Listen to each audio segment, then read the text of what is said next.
বাংলাদেশের যে মানে এই মুহূর্তে আসলে বাংলাদেশ কেমন আছে নিশ্চয়ই আমরা সেটা অনুধাবন করছি বা সবাই তার নিজ নিজ জায়গা থেকে সেটি বুঝতেও পারছি।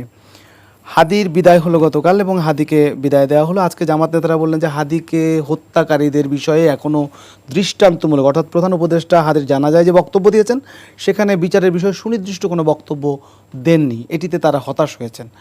তো আসলে হাদির বিদায় হয়েছে ঠিকই, কিন্তু মানে তার আসলে অপরাধীদের ধরার ব্যাপারে আপনাদের মতটা কি? জামাত যেভাবে হতাশা ব্যক্ত করেছেন আপনারাও কি সেরকমই? ধন্যবাদ আপনাকে এবং আপনার মাধ্যমে এনটিভির সকল দর্শক শ্রোতা এবং আমার পাশে উপবিষ্ট বিশিষ্ট সহ আলোচককে। আপনি যে প্রশ্নটি করেছেন এবং যে প্রসঙ্গে এটি অবতারণা করেছেন এটা অত্যন্ত রাইট। এটি হচ্ছে আসলে প্রধান উপদেষ্টার ওখানে গতকাল জানা যায় আমিও ছিলাম। আমিও প্রধান উপদেষ্টার বক্তব্য শুনে অত্যন্ত মর্মাহত হয়েছি, ব্যথিত হয়েছি, কারণ প্রধান উপদেষ্টার বক্তব্যে আসলেই বিচারের কোনো কথা আসলে আমরা পাই নাই, বা হাদির হত্যাকারীদের গ্রেপ্তার করা, তাদেরকে আইনের আওতায় নিয়ে আসা বা তাদের নিজেদের যে একটা ব্যর্থতার জায়গা আছে সেই সম্পর্কে কোনো জবাবদিহিতা, অ্যাকাউন্টেবিলিটি আমরা কিন্তু দেখি নাই। আচ্ছা, আমি এখানে একটু বলে রাখি, এর আগের দিন নিশ্চয়ই আপনি দেখেছেন প্রধান উপদেষ্টা জাতির উদ্দেশ্যে ভাষণ দিয়েছেন যেদিন হাদি ইন্তেকাল করেছেন সেদিন, সেখানে কিন্তু স্পষ্টভাবে ছিল। ঠিক আছে, জানাজার ওখানে কি আবার বলার প্রয়োজন আছে? আমি শেষ করি, তাহলে আপনি হয়তো ক্লিয়ার হতে পারবেন। ধরেন জানাজায় যখন বিশেষত হাদির ইন্তেকালের পরে দেশ জুড়ে এক ধরনের অস্থিরতা তৈরি হয়েছে, সংক্ষুব্ধতা তৈরি হয়েছে, সংক্ষুব্ধ জনগণ ওই দিন জানাজায়ও এসেছে। তো ফলে তাদের কাছ থেকে তো তারা তো একটা হোপ নিয়ে এসেছে, আশা নিয়ে এসেছে। সমস্ত জাতি, ন্যাশনাল পার্টিগুলো হাদির এই যে আত্মত্যাগ এটাকে তো এন্ডোর্স করেছে। সেখানে আমরা দেখেছি বিএনপি থেকে প্রতিনিধি এসেছে, জামায়াত থেকে এসেছে, এনসিপি থেকে গিয়েছে, এছাড়াও অন্যান্য যত রাজনৈতিক দল আছে, গণ অধিকার পরিষদ, গণসংহতি আন্দোলন, সবাই তো গিয়েছে। ফলে এটা একটা ন্যাশনাল এন্ডোর্সমেন্টের জায়গা। সেখানে তাদের বিভিন্ন নেতাকর্মীরাও উপস্থিত হয়েছে বিভিন্ন রাজনৈতিক দলের। ফলে একটা তো চাওয়া অবশ্যই আছে জনতার, যে আসলে বিচারের কোনো কথা বলা হচ্ছে কিনা, বা প্রধান উপদেষ্টা সহ অন্তর্বর্তীকালীন সরকার যে এই জায়গায় ব্যর্থতার পরিচয় দিয়েছে সেটার জন্য তারা জাতির কাছে জবাবদিহিতা করছে কিনা। তো সেই জায়গা থেকে অবশ্যই আমি বলবো যে তার বক্তব্যটা গতকাল যারাই ড্রাফটের দায়িত্বে থাকুক কিংবা উনি নিজেও যদি বক্তব্যটা ড্রাফট করে থাকেন তাহলে এখানে আমি নিজেও মর্মাহত হয়েছি, নাম্বার 1। নাম্বার 2 হচ্ছে আপনি যেটা বলেছেন যে আইন শৃঙ্খলা বাহিনীর ব্যর্থতা। আসলে দেখেন, বাংলাদেশে এই যে হাদির পুরো ঘটনাটা, হত্যাকাণ্ড বলেন, এইখানে অন্তর্বর্তীকালীন সরকারের ব্যর্থতা অবশ্যই আছে। অ্যাট দ্য সেম টাইম আমাদের security intelligence, sorry to say, যখন বিএনপি জামায়াত ছিল বিরোধী দলে তখন কেউ যদি একটা শব্দ করতো, একটা ফেসবুকে পোস্টও দিত, ওই লোকের লোকেশন কোথায় আছে ওটা যদি 20 ফিট মাটির নিচেও থাকতো ওরা খুঁজে বের করে আনতে পারতো আমাদের সিকিউরিটি ইন্টেলিজেন্স। আর এখন কি হচ্ছে, এখন হাদির হত্যাকারীদেরকে বের করে আনতে পারছে না, কিন্তু হাদির হত্যাকারীরা কোথায় যাচ্ছে, কোন বাসে উঠেছে, কোন গাড়িতে উঠেছে, কত নম্বরের গাড়িতে উঠেছে, ওখানে সীমান্তে কার সাথে যোগাযোগ করে পালিয়েছে, সমস্ত আপডেট, সমস্ত তথ্য তাদের কাছে আছে। শুধু কাজ নাই একটা, সেটা তাকে গ্রেপ্তার করতে পারে না। তাহলে এই যে চোথা সাপ্লাই করা, বিভিন্ন জায়গা থেকে চোথা সাপ্লাই করে নিউজ করানো, হলাও করে প্রচার করা, আমার তো এখনো মনে হচ্ছে হাদি হত্যাকারী হয়তো দেশেও থাকতে পারে। এই সম্ভাবনাটাকে আমি উড়ে দিতে চাচ্ছি না। তো ফলে আসলে এখানে ইন্টেলিজেন্সের ব্যর্থতাও খুব বেশি প্রমাণিত, কিন্তু আসলে এটাকে ব্যর্থতা বলবো কিনা এটা নিয়ে আমার সন্দেহের অবকাশ আছে। কারণটা হচ্ছে তারা তো, আমরা দেখতে পাচ্ছি তারা জানে ঘটনা ঘটার সাথে সাথে একদিনের মধ্যেই কিন্তু তারা সকল ইনফরমেশন কোঅর্ডিনেটস মিলাইয়া তারা কিন্তু জাতির সামনে মোটামুটি আমাদের কাছে চলে আসছে। এই গেল একটা অ্যাঙ্গেল। আরেকটা ইস্যু হচ্ছে আসলে আমরা এই হত্যার বিচার করতে পারবো কিনা, সেটার জন্য আসলে বাংলাদেশে তো প্রতিষ্ঠানগুলো ভাবে দাঁড়ায় নাই। বাংলাদেশে আগেও আমরা দেখতাম কোনো ঘটনা যদি ভাইরাল হয় তাইলে দেখা যেত যে এক ধরনের তার বিচার বা গ্রেপ্তারের দাবিতে সবার এক ধরনের সোচ্চারতা এবং সচেতনতা কাজ করতো প্রশাসনের ক্ষেত্রে। এখনো কিন্তু সেই জিনিসটা যায় নাই। এখনো যে জিনিসটা ভাইরাল হয়, যে জিনিসের ব্যাপারে রাজনৈতিক দলগুলোর তরফ থেকে এক ধরনের চাপ আছে, সেটা একটা প্রতিকার পাওয়া যায়। রাজনৈতিক দলগুলো চাপ না দিলে, ধরেন আপনার হাদির ইস্যুটা নিয়ে একটা সংক্ষুব্ধতার জন্ম নিয়েছে, সেটা শাহবাগে হয়েছে, কিন্তু শাহবাগের ওই সংক্ষুব্ধতায় আপনি কোনো রাজনৈতিক দলকে আপনি ওভাবে কানেক্ট করতে পারেন না। আপনি দেখেন না যে সেখানে বিএনপি কোনো নেতা গেছে, জামাতের নেতা গেছে। এখন সংক্ষুব্ধ জনতা সবসময় একটা সহিংস পরিস্থিতিকে যাওয়ার একটা সম্ভাবনা রাখে। এই কারণে এনসিপি নেতৃবৃন্দ সেখানে গিয়ে তারা এক ধরনের দায়িত্বশীলতার পরিচয় দিয়েছে এবং তারা ঘোষণা করেছে যে কোনো রকম সহিংস পরিস্থিতিতে জড়ানো যাবে না। রাজনৈতিক দলগুলো না যতক্ষণ পর্যন্ত অনবোর্ড হয়ে বলছে, মুখে মুখে খালি বললে হবে না যে আমরা হাদির হত্যার বিচার চাই, আমরা চাই না যে বাংলাদেশে এই ধরনের কোনো পরিস্থিতি হোক, বা আমরা হাদিকে কখনো ভুলতে দিব না। আপনি যতক্ষণ পর্যন্ত না এই ঘটনার জন্য বিচারের দাবিতে সর্বোচ্চ চাপ প্রয়োগ করতেছেন গভর্নমেন্টকে এবং নিজেরাও কোঅর্ডিনেশনটা করছেন, ততক্ষণ পর্যন্ত আসলে বাংলাদেশ থেকে দেখেন এতগুলো রাজনৈতিক দল, আওয়ামী লীগ ছাড়া সবাই হাদি হত্যার বিরুদ্ধে তাদের অবস্থান। বাংলাদেশের সশস্ত্র বাহিনী থেকে শুরু করে বাংলাদেশের যতগুলো নিরাপত্তারক্ষী বাহিনী সবাই এর বিরুদ্ধে সশস্ত্র অবস্থান। মিডিয়া সশস্ত্র অবস্থান, কালচারাল গোষ্ঠীগুলো সশস্ত্র অবস্থান দেখাচ্ছে, অ্যাপারেন্টলি দেখাচ্ছে। হত্যাকারীদের বিচার সবাই চায়, এটাই বলছে, মানে এই একমত। তাহলে এক্স্যাক্টলি, তাহলে এই 1,47,570 বর্গ কিলোমিটার থেকে কিভাবে আপনার হত্যাকারীরা ফারার হয়ে গেল, তাও আবার within a short span of time, যেখানে আমরা তাদের চেহারা জানি, তাদের ঠিকানা জানি, তাদের ফ্যামিলি জানি, সবকিছু আমরা জেনে গেছি, আইডেন্টিটি ওয়াজ মানে ডিসক্লোজড। এর ফলে তো আমরা আসলে বলতে চাই যে আসলে এখানে সর্ষের মধ্যে ভূত আছে কিনা, এটাও আমাদেরকে একটু দেখতে হবে আর কি। জি, আমি জনাব আপনার কাছে একটু যেতে চাই, অ্যাডভোকেট আবু হেনা রাজ্জাকি, যে প্রশ্নটি তিনি করেছেন যে সব কিছু সবাই বিচার চাচ্ছে, সবাই এই বিষয়টাতে আন্তরিক এবং সবাই যার যার জায়গা থেকে বলছেও, অথচ হত্যাকারীরাই মানে হত্যাকারীদের সব কিছুই, যেটা সালেউদ্দিন সিফাত বললেন, সব কিছু আইডেন্টিফাই করা গেছে, কিন্তু তাদেরকে শুধু পাবলিক করা গেছে, কিন্তু তাদেরকে ধরা যায়নি। আপনার কাছেও কি এটা মনে হয় যে তিনি যে শেষ কথাটি বলেছেন যে সর্ষের ভিতর ভূত, মানে আপনি কি এটার সাথে দ্বিমত করবেন বা এটার সাথে আপনার দ্বিমত আর মতের বিষয় না, আমার মতটা আমি বলবো। নিশ্চয়ই। সেটা হচ্ছে যে আপনি যদি 5ই আগস্ট একটু ফেরত যাই, আমরা যে আন্দোলনটা হলো 36শে জুলাই যেটাকে বলি, দল মত নির্বিশেষে এমন কোনো ব্যক্তি নাই যে এটার দাবি করে না যে আমরা এটা পক্ষে। কিন্তু আমরা এমনও জানি কোনো কোনো রাজনৈতিক দল পরিষ্কারভাবে বলছে আমরা এর সাথে নাই, এরকম কথাও আছে। আমি সে নাম বলছি না, বলছে যদি ডকুমেন্ট আছে পত্রিকা। জি। তারপরে যখন বলে যে ঠিক আছে, যেহেতু ঘটনাটা ঘটে গেছে, যারা বলছে যে আমরা এটার সাথে নাই, তখন তারা ধারণা কল্পনাই করতে পারে নাই যে শেখ হাসিনা চলে যেতে পারে এই যাত্রায়। এটা আমার ধারণা। যেহেতু চলে যেতে পারে বইলে তারা বিশ্বাস করে নাই, তাই ওইখানে এটা কোশ্চেন অফ কনফিডেন্স বা মোরাল কারেজ যাকে বলে, সেটা ছিল না বিধায় তারা এরকম বলছে তখন। কিন্তু তারপরে যখন বলতেছে যে আমরা সবাই আন্দোলনে ছিলাম, তাহলে 7-8 মাস যখন লেফট রাইট করলাম আমরা সংস্কারের নামে এবং ঐক্যমত্য কমিশনে, সেখানে জুলাই সন্ধ্যার একটা আইনি ভিত্তি হলো না কেন? সবাই তো ছিলাম এটার পক্ষে। সব যখন এটার পক্ষে, আমরা সবাই এই বিল্ডিংটা বানাবো, তাহলে বিল্ডিংটা হবে না কেন? এই যে বিষয়টা, এটা আপনাকে বুঝতে হবে যে হায়ের ভিতরে না, নায়ের ভিতরে পলিটিক্যাল স্টেটমেন্ট দিতে হয়, পলিটিক্যাল বক্তব্য দিতে হয়। তাই তা না হলে আপনি সময়ের ব্যবধানে যদি আপনি আজকে আসেন, আবার কেন ইনকিলাব মঞ্চ হইল? সবাই যখন জুলাই আন্দোলনের পক্ষে, তখন তৃতীয় ধারার ইনকিলাব মঞ্চটা কেন আসলো? কি প্রয়োজনটা কি? প্রয়োজনটা কি আমাকে বলতে হবে, প্রয়োজনটা কি? সেটা সালেউদ্দিন সিফাতটা ভালো বলতে পারবেন, কারণ এনসিপির সাথে তাদের না, আমি প্রশ্নটা রাখতেছি। নিশ্চয়ই। তার মানে কি? তার মানে হচ্ছে যে ওরাও বোঝে যে ইনকিলাব মঞ্চ করা দরকার। সেকেন্ড কোশ্চেন, ছাত্ররা এনসিপি দলটা করলো কেন? প্রয়োজনটা কি? কারণ তারা 5 আগস্টের পরে একটা সময় গিয়ে দেখছে যে আমাদের সাথে কেউ নেই। কেউ নেই বলতেই যে আইডিওলজিটা আমরা করছি, যে কারণে আমরা করছি, হ্যাঁ, এখন সেটার সুবিধা নেওয়ার জন্য বহু লোক তৈরি আছে, কিন্তু আমাদের স্বীকৃতি দেয় না। আপনি রাষ্ট্রে এনসিপির সিফাত আমার পাশে বসা আছে বলে হয়তো মানুষ মনে করতে পারে আমি তার সুনাম বা তার পক্ষে যাচ্ছি। বিষয়টা হচ্ছে, সংবিধান যখন 25 বছর বয়সের একটা ছেলেকে এমপি বানাইতে অ্যাপ্রুভাল দেয়, সে মন্ত্রীও হতে পারে। প্রত্যেকটা ছেলে পেলে 25-এর ঊর্ধ্বে। রাজনৈতিক কোনো দল তাদেরকে, যারা আজকে মানে দায়িত্বশীল বড় দল, তারা তো তাদেরকে স্বীকৃতিই দেয় নাই। দল হবে কেন তাইলে? স্বীকৃতি যদি তাদেরকে দিত এবং তাদের সাথে যদি ঐক্যমত্য হইতো এবং জুলাই আন্দোলনকে যদি তারা বিশ্বাস করত, তাইলে তো এই দলটা হওয়ার প্রয়োজন ছিল না। ওইটার ভিতরে তো এরা ঢুকে যেত। কথার কথা বলছি আমি। এইবার আসেন হাদি হত্যা।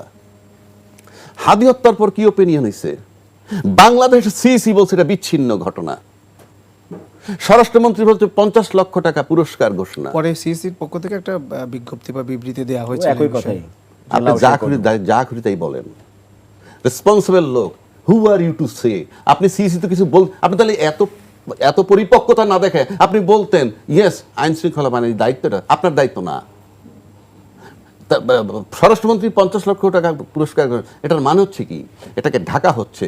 আপনি এই যে কতগুলো স্টেটমেন্ট তৈরি করছে, বয়ান তৈরি করছে, এইখান থেকে ওইখানে মোটরসাইকেলে গেছে, তারপরে গাড়ি বদল হয়েছে, তারপরে ট্রেনে উঠছে, হ্যাঁ, এগুলো সব পরের ঘটনা। এগুলো পরের ঘটনা বলতে এটা এইদিকে মনোযোগ রেখে তাদেরকে সরানোর জন্য সুযোগ দেওয়া হয়েছে। অ্যাডভান্স বইলে দিছে যে সে পগার পার চলে গেছে। ইনফ্যাক্ট আমার ধারণা অনেক পরে গেছে, কারণ ওইটা না বললে আপনি কি করে করবেন। যাই হোক, সেই বিতর্কে আমি যাচ্ছি না। আসলে এবার হাদি হত্যা ফাইনালি যখন সে হত্যা হয়েছে তাহলে তাকে হত্যার উদ্দেশ্যে মারছে এবং সে মারা গেছে। মারা গেছে। আচ্ছা, হাদি জীর্ণ শীর্ণ একটা বাড়িতে তার জন্ম, ঝালকাঠি জেলার নলসিটি উপজেলায়। আমি ভাই তার পক্ষ গুনগাইতে এখানে আসি নাই, I am telling the reality. সে ওই জীর্ণ শীর্ণ বাড়িতে জন্ম, তার আসছে এখানে গার্জিয়ানলেস, লোক নাই, দল নাই, রাজনৈতিক দল তার সাথে নাই। হ্যাঁ, হয়তো ছাত্রদের যে এনসিপি তারা হয়তো তার আইডিওলজিটাকে সমর্থন করে বা তাদের সেম আইডিওলজি নিয়ে তো যোগাযোগ থাকতেও পারে, that is not the issue. But ব্যক্তি হাদির কি ছিল?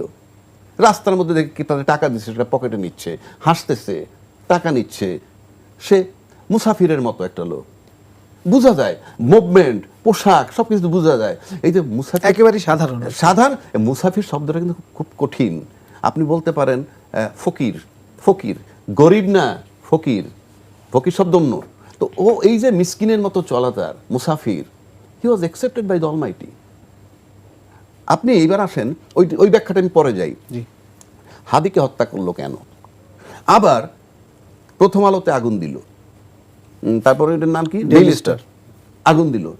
You believe it or not, আমি হাদির গুলো যেমন নিন্দা করি একইভাবে সেটাকে নিন্দা করি। কিন্তু মানে এখানে একটু আপনাকে বলি যে এইটার সাথে এটার আসলে কোনো সম্পর্ক আছে? এক নাম্বার 2 হচ্ছে যে এটা কি হাদির হত্যাকে মানে এক ধরনের ম্লান করে নাই? না না, আমি ওই ম্লানে যাচ্ছি না, আপনাকে যাইতে হবে you are to reach to the route. যেমন আপনি যদি কোনো অসুখ নিয়ে ডাক্তারের কাছে যান, সে কি করে? আপনার প্যাথোলজিক্যাল টেস্ট করে, আপনার ব্লাড টেস্ট করে, আপনার কি বলে, এটা কি বলে, সিটি স্ক্যান করে, অনেক কিছু করে। কারণ হলো রোগটা খুঁজে বের করার জন্যে। আপনি হাদিকে মারলো কেন? এটাকে আপনি খুঁজে বের করতে হবে, কেন মারলো সেই জায়গাটা যেতে হবে। তা নাহলে হাদি মারা যাওয়ার পর যে পার্শ্ব প্রতিক্রিয়া হয়েছে, আমি নিশ্চিত করে বলতে পারি যারা করেছে তারা তাদের অজ্ঞতা, মূর্খতা, তাদের ধারণা ছিল হাদিকে গুলি করে মেরে ফেললেই, ধরেন মরছে 7 দিন পরে, মেরে ফেললেই হাদির মতো যারা চেতনা নিয়ে বাজারে আছে তারা ভীত সন্ত্রস্ত বাসায় ঢুকে যাবে, ভীতি তৈরি করে, আমার ব্যক্তিগত ধারণা। কিন্তু পার্শ্ব প্রতিক্রিয়াটা এমন হয়েছে যে এখন তারা উল্টা ভীতির মধ্যে পড়ছে পার্শ্ব প্রতিক্রিয়া দেখে। সে পার্শ্ব প্রতিক্রিয়াটা কি? চিকিৎসার জন্য সিঙ্গাপুরে গেছে। বাংলাদেশে বহু মন্ত্রী লাইন দিয়ে পিপিলিকার মতো যায় চিকিৎসা করতে সিঙ্গাপুর, যায় না? নিশ্চয়ই যায়। কার খোঁজ নিতে যায়? হাসপাতালে পররাষ্ট্রমন্ত্রী। আমি লিখে দিতে পারি, বাংলাদেশের কোনো মন্ত্রী এসে বলতে পারবে না যে আমি যখন সিঙ্গাপুরে চিকিৎসার জন্য ছিলাম ও সিঙ্গাপুরের অমুক মন্ত্রী এসে আমার খোঁজ খবরছে। আমি নিশ্চিত, 100বার নিশ্চিত। কারণ ওইরকম একটা পাইলে এই ছবি বাজারে 15 বছর ধরে চলতো। কিন্তু সেখানে সিঙ্গাপুরের পররাষ্ট্রমন্ত্রী এসে খোঁজ খবর নিচ্ছে। যদি বলেন সেটা ইউনূসের বদৌলতে হোক না, আমাদের দেশে আগে মন্ত্রী যখন গেছে তাদের তো প্রধানমন্ত্রী কেন থাকতো, খবর নিছে। নেয়ার পর কি হয়েছে? উনি আবার তাকে টাইম টু টাইম, উনি নিজে পেশা একজন ডাক্তার এবং উনি খোঁজ খবর রাখছেন, হাতে কলমে ডাক্তারি না করেন, এটা বোঝেন। তারপরে উনি বার্তাটা দিছেন, অথেন্টিক বার্তা। তারপরে এখানে হাদি মারা যাওয়ার সাথে সাথে আমি ওই ঘটনার দিন বলি, কিছু লোক যাচ্ছে জানাজা, আমি তাদের দুইজনে, কোথায় যাচ্ছেন ভাই? অন্তদন্তে হাদির জানাজায়। কেন? আমি প্রশ্ন করলাম কেন? মনের টান। সিম্পলি তার রিপ্লাই ছিল মনের টান। অনেক রিক্সাওয়ালা রিক্সা ভাড়া নেয়নি, আমি একজন পেয়েছি, হাদির এখানে যাবে, রিক্সা ভাড়া লাগবে না। আমি একটা ফিলিংস বলতেছি, এটা একটা অনুভূতির ব্যাপার। অনুভূতির ব্যাপার। অনুভূতি কখন হয়? যখন আল্লাহ তাকে অ্যাকসেপ্ট করে, তার ঘটনা কোথাও টাচ করছে। টাচ না করলে হইতো না। আমি শেষ করি, একটু শেষ করবেন। আপনি তো কল্পনা করতে পারবেন যে তার জন্য রাষ্ট্রীয় শোক, তার জন্য পতাকা অর্ধনির্মিত, তার লাশ বহন করছে দেশের জাদ্রেল বাহিনীর লোকেরা। Think about it. এটা আপনি জোর করে দিতে পারবেন না, এই সম্মান আপনি জোর করে দিতে পারবেন না। ওখানে ইনকিলাব মঞ্চের গিয়ে সেক্রেটারি ভাষণ দেয়, সেখানে প্রধান উপদেষ্টার পাশে দাঁড়াইয়া স্বরাষ্ট্রমন্ত্রীর কাছে কৈফিয়ত চায়, 24 ঘন্টার মধ্যে আপডেট দেন লাস্ট 7 ডেজ কি করেছেন।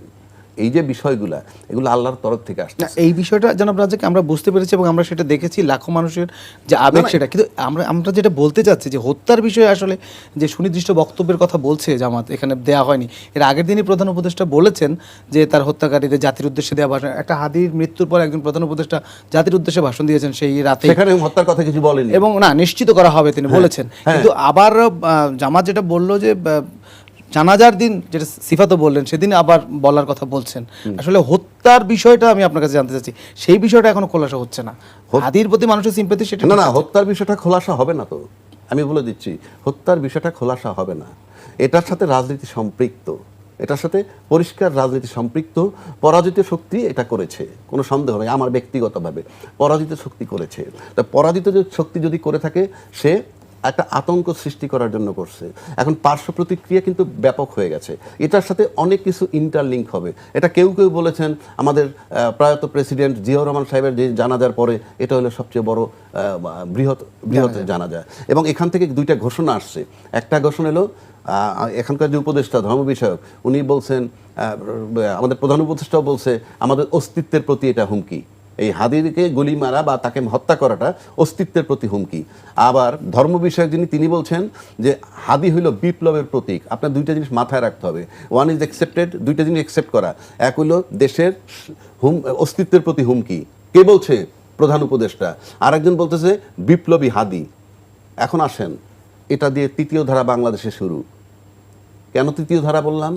বাংলাদেশে অলরেডি একটা বিষয় টেনে নিয়ে আসা হয়েছে, আবার জোরপূর্বক বলা চলে যে স্বাধীনতার পক্ষ শক্তি হয়ে গেছে, বিপক্ষ শক্তি হয়ে গেছে। স্বাধীনতার পক্ষ শক্তি আর বিপক্ষ শক্তি দুয়ে মিলে ক্ষমতায় ছিল, মন্ত্রিত্ব শেয়ার ভাগাভাগি করে আবার ভাগ হয়েছে। এটাকে বলে রাজনৈতিক স্ট্যান্ডবাজি। ঠিক আছে, ভালো কথা। তাহলে এরা কারা? এরা কারা? এক দল মুক্তিযুদ্ধের পক্ষে, এক দল মুক্তিযুদ্ধের বিপক্ষে, আমি মেনে নিলাম তর্কের খাতিরে। এরা কারা? এদের অ্যাকসেপ্টেন্সের ব্যাপার এখন রাষ্ট্রের সাংঘাতিক একটা ব্যাপার হয়ে দাঁড়াবে, আমি আপনাকে বলে দিচ্ছি। কারণ ওখান থেকে যাত্রা শুরু আবার। কারণ ওই হাদির কবর নজরুলের কবরের পাশে হওয়ার কথা ছিল না। That was the decision of the রাষ্ট্রে। আবেদন যত বড় লাট সাহেব আপনি হন, আপনি আবেদন করে এই সমস্ত জায়গায় কবর নিতে পারবেন না, এটা রাষ্ট্রীয় সিদ্ধান্ত। হুমায়ুন আজাদের পরিবার, হুমায়ুন আজাদ নজরুলকে বাস্টার্ড বলে গালি দিছিল, বাহবা দিছিল বহু লোক বাংলাদেশে, যে উনি অসাম্প্রদায়িক ব্যক্তি হুমায়ুন আজাদ। তারপরে পরিবার দাবি করছিল, কবর পায় নাই। হাদির তুলনায়, মানে ওই হুমায়ুন আজাদের তুলনায় যদি আপনি কাগজ কলম সব, হাদি কোনো অস্তিত্বই নাই। সেই হাদির কবর ওখানে হওয়ার মানে হচ্ছে that will become the centre point of biplob. আমি সবশেষে যেটা আমি আপনাকে বলবো, এটা পরিষ্কার, সেকেন্ড ফেজ অফ জুলাই, এতে নির্বাচন আরো একটা বার্তা দিচ্ছে, তাই তো?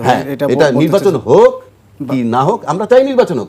হওয়ার পরও ওই বিপ্লব কন্টিনিউ করবে, সেটার সিম্বলিক আমার, এবং ইউনূস সাহেব তার ভাষণে বলছিলেন এটা একটা সিম্বলিক আঘাত।